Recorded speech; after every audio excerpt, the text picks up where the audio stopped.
when you go to the doctors, the first time you go in there, and probably actually anytime you go in there, almost all the time, they hand you this sheet of paper and they ask you to put on there your family, anything generationally from your family, medical history and any kind of thing. And now the papers are pretty extensive. It used to be they just wanted to know like who has cancer in your family or different things. Now they want to know like, does somebody have a mental health issue? I mean, they want to know some pretty strong details. And the reason why is because we have come to accept in our culture that if your mama had it, you'll have it. If your daddy had it, you're more susceptible with the concept of generational things and illnesses and stuff. And so we see that going even to just a normal doctor's office.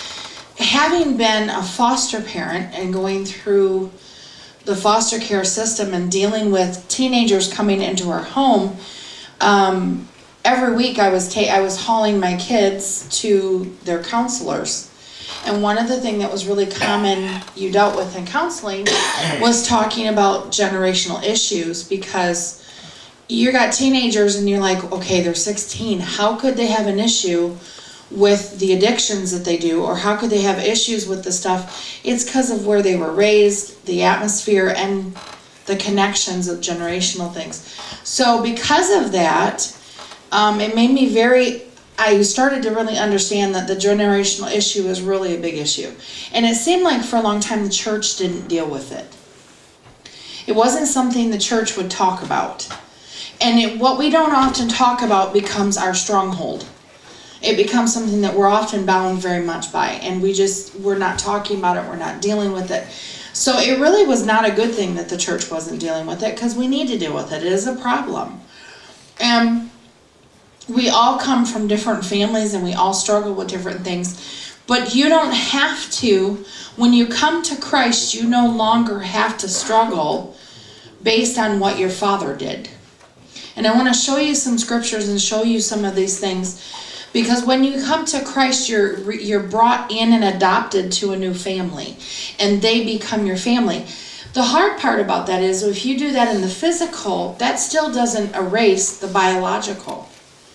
When you adopt a child, it doesn't erase the biological family, but the spiritual family is stronger than that because the blood of Jesus is perfect. So it does erase the biological. But we often don't realize that. And so we often still live by, well, my mama had it, my daddy had it, so I'm going to have it. And Jesus actually purchased us the freedom from it.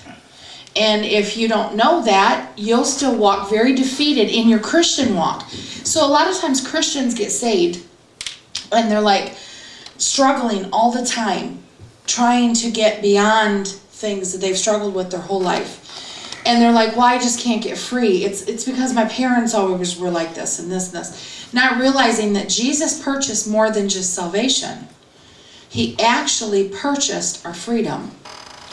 And it's our freedom to live from a new creation. We're a new creation. We're no longer that old man. But so often we still carry the baggage of family and generations with us, thinking that that is who we are. But when you come to Christ, He severs that. That's not who you are any longer. And He is now the lineage for you. And so when you receive that and accept that, it will set you free. And it will remove those baggages. It doesn't mean your family isn't still your family. But you don't have to have your mama's disease. You don't have to carry your daddy's illness. You don't have to have the mental problems that so-and-so had in your family. You don't have to. Christ has purchased the freedom for you. And so obviously, we know that like father, like son, like mother, like daughter, there's an obvious point to that. Even the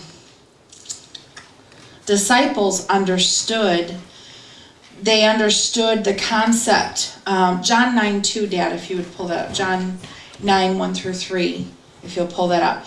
Even the disciples understood the concept. Remember when the blind man was brought before Jesus and they said, as he passed along, he noticed a blind man from birth. Go to verse 2. And they asked The disciples asked him, Rabbi, who sinned, this man or his parents, that he was born blind? So the disciples had a concept of generational curses, and they believed that this man was cursed from his birth because of something his parents had done.